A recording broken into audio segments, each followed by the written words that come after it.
Bom, gente, agora eu vou dar uma introduzida para vocês, porque em locais com a pressão atmosférica diferente da do nível do mar, a água pura ferve a temperatura diferente de 100 graus Celsius.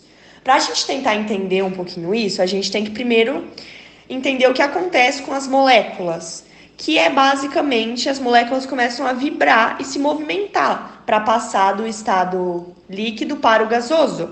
Já as moléculas de ar, elas vão fazer uma pressão no sentido contrário, impedindo a vaporização.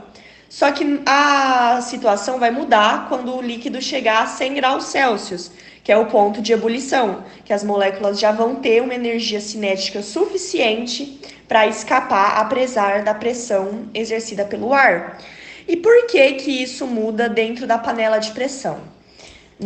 A panela de pressão ela possui um sistema de vedação e isso vai aumentar a pressão dentro dela, né? Por isso ela é uma panela de pressão, que ela pode chegar até 1,4 atm. E isso vai fazer que a água entre em ebulição a 120 graus Celsius. Por isso, lá dentro, o cozimento é acelerado, diferente de panelas convencionais. Podemos confirmar que quando uma matéria muda o seu estado físico, ela não irá mudar a sua composição química, mesmo que haverá as alterações nas características físicas, o volume, a forma, a organização e a movimentação das partículas, não haverá a modificação em sua composição química. Como exemplo, nós temos a água, que está no estado líquido, para o estado sólido.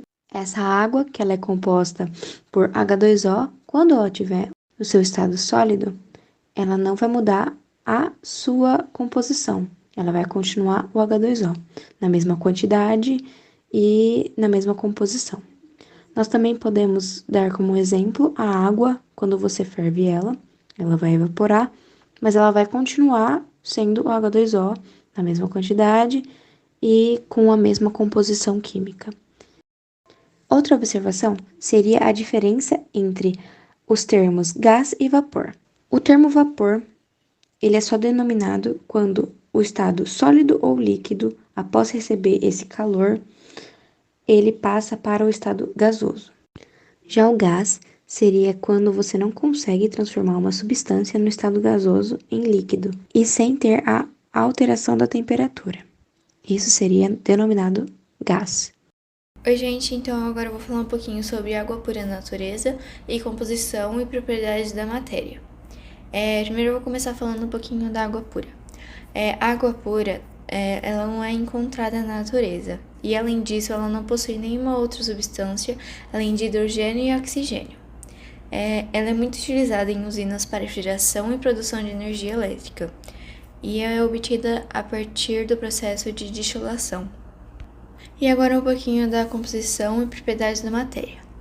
A matéria pode ser classificada como substância ou mistura.